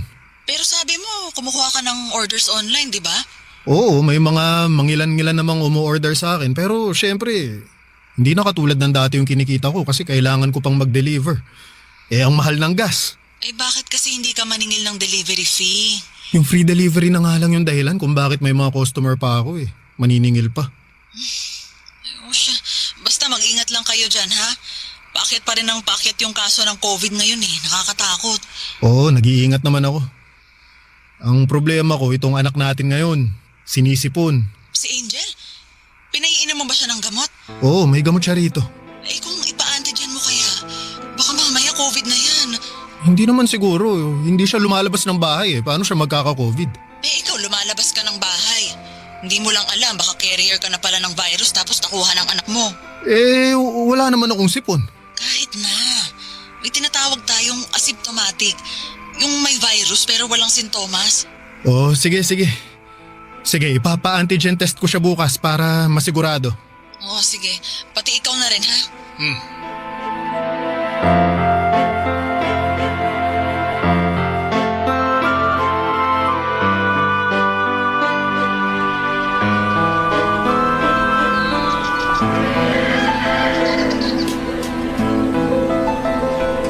Hello, Gabriel? Kumusta yung test nyo? May resulta na ba? Ayun, positive kami, Monet. Ano? Yun na nga ba yung sinasabi ko Nasaan na kayo ngayon? Naka-quarantine ba kayo? Nasa bahay na kami ngayon. Pinauwi kayo? Hindi nyo ba kailangan mag-quarantine? Mild lang naman daw yung sintomas namin kaya pinayagan nila kaming mag-quarantine dito sa bahay. Total, kaming dalawa lang naman ni Angel ang nakatira dito. Punuan na rin kasi yung mga quarantine facility kaya pinagbigyan na lang nila kaming umuwi. Kumusta na si Angel? Ayun, may sinat pa tapos inuubo pero may gamot silang ibinigay sa amin.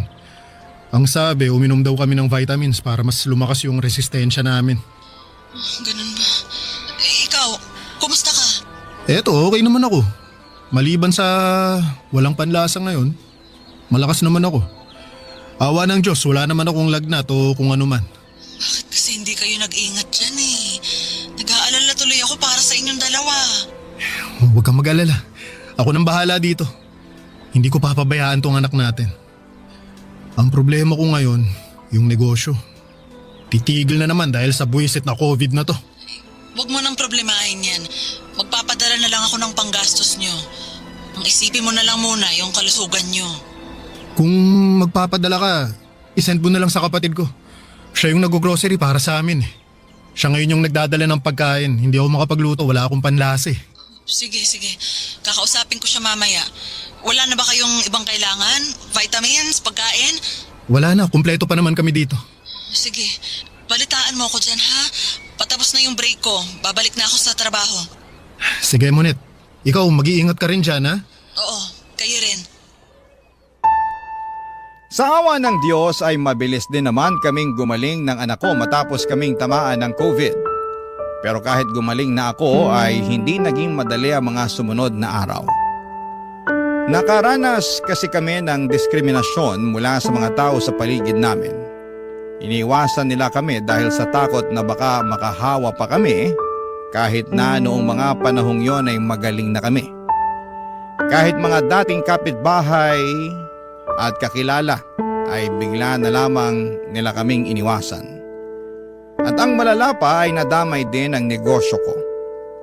Papadudod simula nang kumalat ang balitang nagka-COVID ako ay nawala na ako ng customer na gustong mag-order sa akin ng pansit. Wala kaming magawa noon kundi ang magkulong na lamang sa bahay at umasa na lamang muli sa mga padala ni Monet. Hindi rin naman po nagtagal ang pagtitiis namin dahil makalipas ang ilang pang buwan ay tuluyan ng na-lift ang lockdown sa lugar namin. Unti-unti ay sinubukan naming bumangon.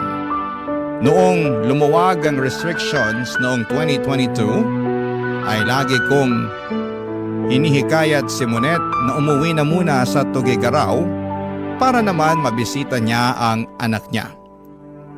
Pero hindi niya ito magawa-gawa dahil sa trabaho nito.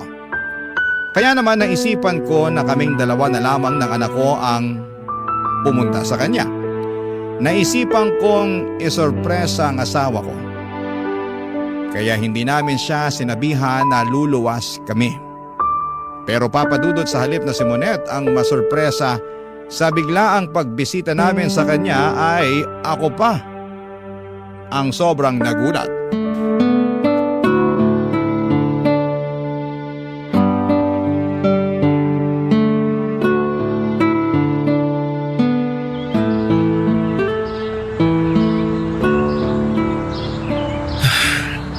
Ito na yata yung apartment ng mama mo. Angel, pagkabukas ng pinto, sigaw ka ng surprise ha? Opo, Papa.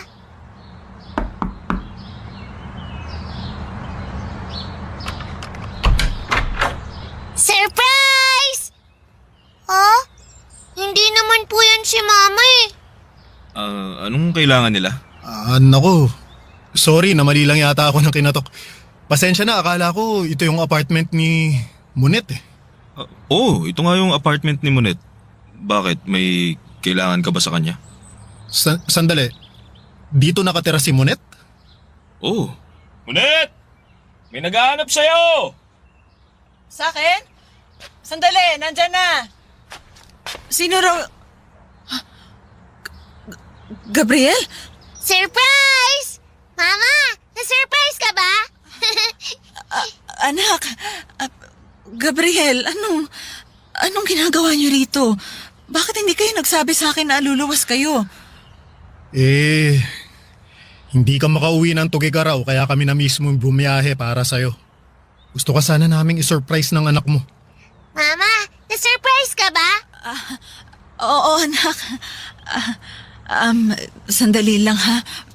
Leandro, doon ka muna sa loob, please. Sige, maiwan ko muna kayo. Gabriel, sana nagsabi kayo na luluwas pala kayo para nakapaghanda ako. Sino yung lalaking yun?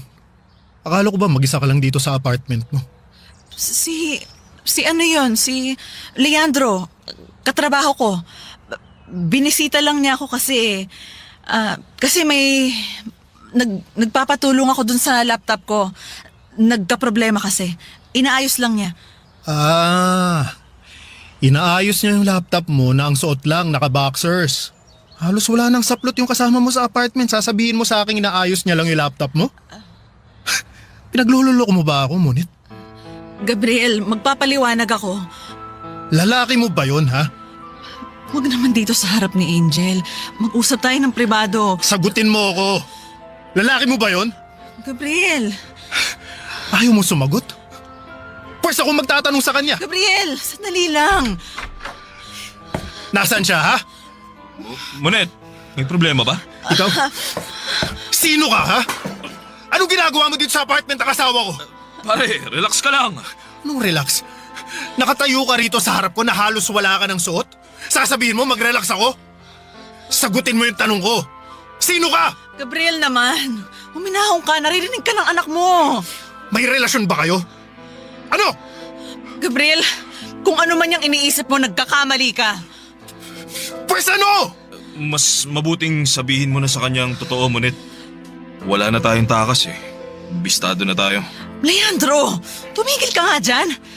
Huwag ka na nga makialam dito. Nagsasama na kami ni Monet. Yun ang totoo. Leandro! Walang hiya ka. Kaya pala ayaw mong umuwi sa Tugigaraw, may iba ka na palang kinakasama dito? Kailan pa? Ha? Kailan mo pa ako niloloko? Simula nung nagkaanak kami. Leandro, tama na please. May anak kayo? April, I'm sorry. Angel, halika na. Umuwi na tayo, Angel. Halika na. Papadudot ng araw ding yon ay bumalik agad ako sa Tugigaraw kasama ang anak namin. Buong biyahe ay pinipigilan kong umiyak.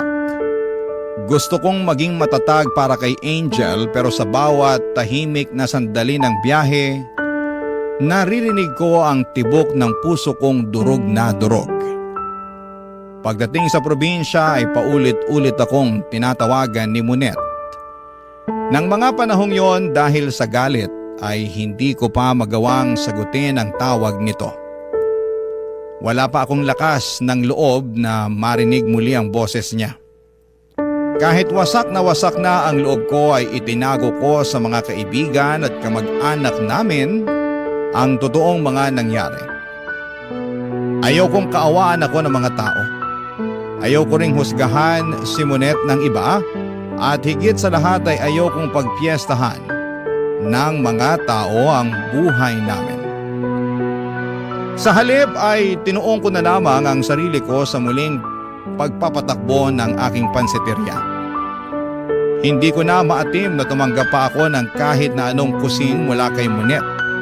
Kaya napilitan po akong umutang para lamang makapagsimulang muli.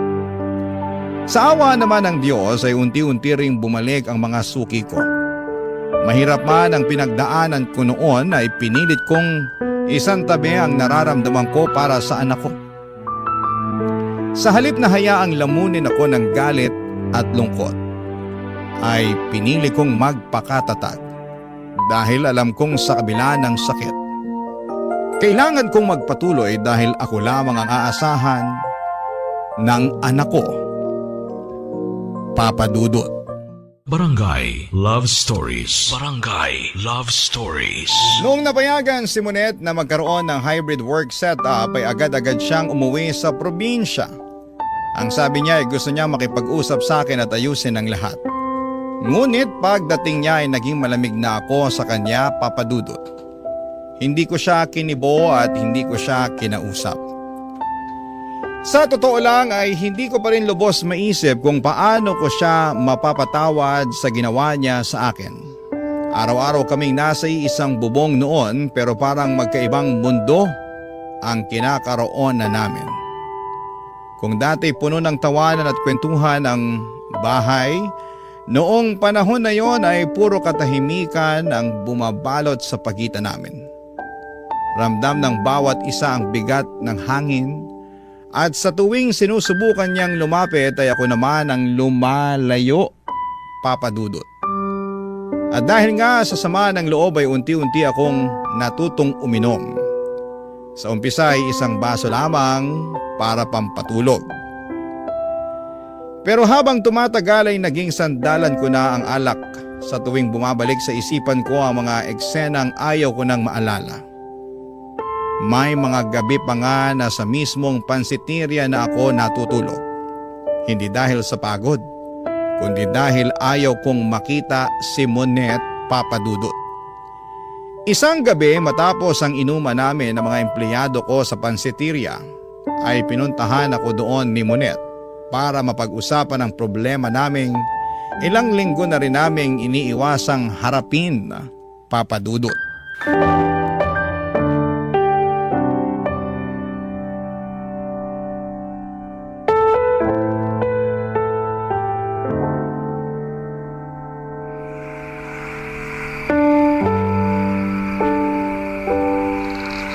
Hanggang kailan tayo magiging ganito?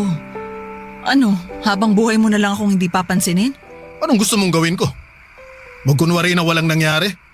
Gusto mo tanggapin kita ulit sa buhay ko na parang wala kang ginawang kasalanan? Bigyan mo naman ako ng pangalawang pagkakataon. Pagkakataon? Sige, bibigyan kita ng pagkakataon para magpaliwanag. Ikwento mo sa akin lahat, baka sakaling masagot mo yung bumabagabag sa isip ko kung bakit, Monet. Bakit mo nagawa sa akin yun? Please, kalimutan na natin yung nangyari. Magsimula na lang ulit tayo. Nandito na ako. Magsimula na lang ulit tayo, please. Anong kalimutan? Sa tingin mo ganun lang kadali yun? Gusto mo ako makausap? Sige, mag-uusap tayo. Paano kayo nagkakilala nung lalaking yun? Gabriel naman. Gusto mo makipag-usap, di ba? Simulan natin sa simula. Paano kayo nagkakilala? Tenant din siya sa apartment building na inuupahan ko. Nagkaroon kami ng ugnayan nung pandemic. Tapos Tapos ano? Nadisgrasya ka niya? gusto ko namang ipaalam sa'yo yung nangyari. Maniwala ka. Pero hindi ko alam kung paano ko sasabihin sa'yo yung totoo. Natakot ako. Alam mo, sa lahat ng tao, hindi ko inaasahan to mula sa'yo, Monet. Mag-isa lang ako noon. Wala akong kasama. Wala akong makausap. Si Leandro lang yung tanging katuwang ko noong mga panahong yon. Kaya ka nagpabuntis. Hindi ko ginusto yung nangyari. Hindi ginusto? Magkasama kayo sa iisang apartment. Sabay kayong nagpapalaki ng batang binuon yung dalawa. Tapos hindi mo yun ginusto? Naipit lang ako sa sitwasyon. Ah! Talaga lang ha? Alam mo, ito yung hindi ko maintindihan eh. Paano mo nasisikmurang makipag-video call sa akin gabi-gabi habang may kasama kang ibang lalaki? Paano mo nagagawang mag-I love you sa akin habang harap-harapan mo pala akong niloloko? Gabriel, mahal kita. Alam mo yan. Kung ganun, bakit mo ako niloko? Ha? Bakit, Monet? Anong pagkukulang ko? Anong nagawa kong mali, ha? Bakit mo ako kailangan lokohin ng ganito? Gabriel, walang mali sa'yo. Wala kang pagkukulang. Sadyang malandi ka lang. Gabriel! Alam mo kung anong masakit? Ha? Niloko mo na nga ako. Nagpabuntis ka pa. Anong sasabihin natin ngayon kay Angel? Paano natin ipapaliwanag sa bata na yung nanay niya nabuntis ng ibang tao kaya ngayon may kapatid na siya sa labas? Sabihin mo, Monet, ha? Sabihin mo sa akin kung paano. May intindihan naman siguro niya kapag lumaki na siya. Hindi, Monet. Hindi niya kailangang intindihin yun. Hindi dapat iniintindi yung bagay na ginawa mo eh. Bakit ka namin kailangang intindihin? Nagtaksil ka, yun ang nangyari, tapos! Ano bang kailangan kong gawin para mapatawad mo na ako? Gagawin ko lahat. Talaga? Kaya mong iwan yung lalaking yon? Kaya mong talikuran yung anak mo sa kanya? Kaya mo bang itapon yung buhay na binuo mo sa Maynila? Oo. Kaya ko. Gagawin ko lahat ng yon. Mapatawad mo lang ako. Basta bumalik lang tayo sa dati. Sige, Monet. Gawin mo.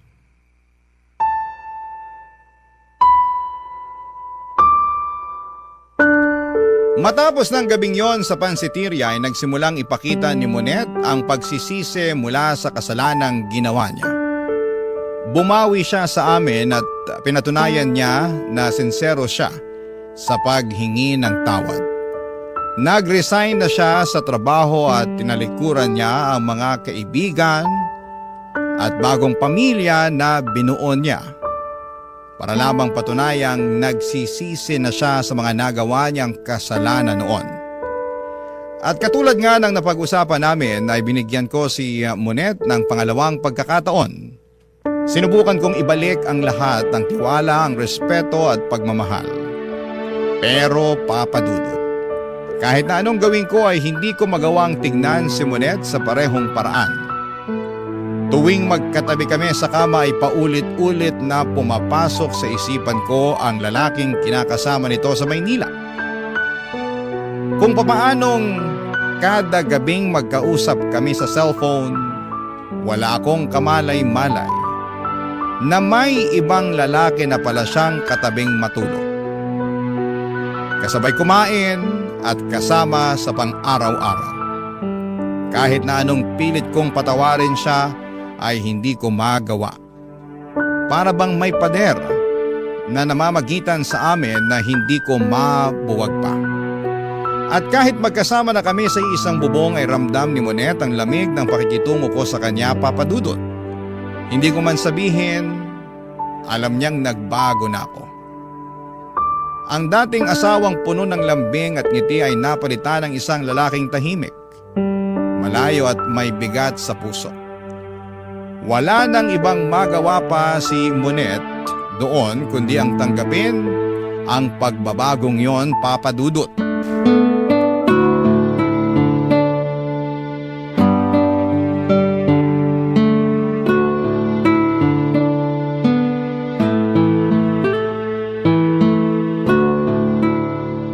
Sandali, mag-usap nga tayo. Gabriel, Ano? Pagod ako sa trabaho, Monet. ilang buwan na tayong ganito. Hanggang kailan mo ba itatanim dyan sa puso mo yung galit na nararamdaman mo? Anong magagawa ko kung hindi pa kaya ng puso kung tanggapin ka? Kahit magpakitang tao ka na lang sana, para sa anak natin. Ngayon, concerned ka sa sasabihin ng anak natin? Sana naisip mo yan bago mo kami pinagtaksilan. Gabriel naman, araw-araw mo na lang bang isusumbat sa akin yung nangyari? Bakit? Nahihiya ka? Paano tayo makakapagsimula niyan kung lagi mo na lang inuungkat yung nakaraan? Hindi ba pwedeng kalimutan na lang natin yung nangyari? Patawarin mo na ako alang-alang sa pamilya natin. Ngunit sa tingin mo hindi ko ginawa yan. Sinubukan ko. Pilit kitang pinapatawad, pilit kong kinakalimutan yung ginawa mo. Pero wala eh. Kahit anong gawin ko, masakit pa rin. Paano ko aalisin sa utak ko na nagkaroon ka ng ibang lalaki sa Maynila? Paano ko itatago yung katotohanan na may ibang anak ka na? Ha? Kaya pasensya na. Pasensya na kung hindi pa rin kita mapatawad hanggang sa ngayon dahil hindi ko talaga kaya. Hayaan mo naman akong buuin ulit yung pamilya natin. Mahirap bang magbigay ng pangalawang pagkakataon? Nagkamali ako, oo. Aminado ako. Pinagsisisihan ko na yung nangyari. Pero Gabriel naman, subukan ulit natin. Sirang-sira na ang tiwala ko sa'yo, Monet. Hindi ko alam kung kakayanin ko pang ibalik yung tiwala ko sa'yo. Pero kakayanin mo kung gugustuhin mo. Gustuhin ko man, hindi na pwede. Basag na yung tiwala ko eh. Parang salamin lang yan na kahit pagdikit-dikitin mo pa, hindi mo na yun maibabalik sa dati niyang anyo. Kahit hindi bumalik sa dati, basta mabuo, tatanggapin ko yon. Kapag ang salamin nabasag, gagamitin mo pa rin ba yun ulit? Hindi na, di ba? Ano ba dapat ginagawa sa basag na salamin? Itinatapon na yun. Anong gusto mong palabasin? Sinasabi mo ba na hindi na talaga natin maaayos to? Monet, mas magiging masaya ako kapag iniwan mo na kami ng anak mo.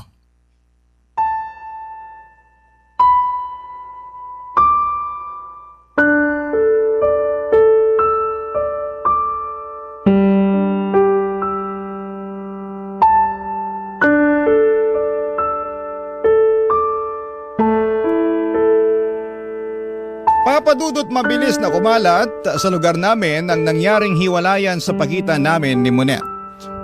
Pero kahit na anong pilit sa aking alamin ng mga tao kung ano nga ba ang sanhi ng hiwalayan namin, ay hindi ko sinabi sa kanila ang rason.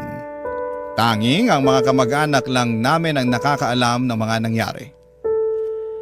Hindi may iwasan ang mga pagkalat ng chismis na di umano ay nagkaroon ng lalaki si Monet sa Maynila pero never ko itong kinumpirma. Bilang respeto na rin sa naging pagsasama namin ng dati kong asawa. Kalaunan ay bumalik si Monet sa Maynila para makasama ang bagong pamilya nito. Kapag umuwi siya sa Tugigaraw ay hindi ko naman ipinagdadamot sa kanya na makita si Angel. Binibigyan ko sila ng oras para magkasamang dalawa.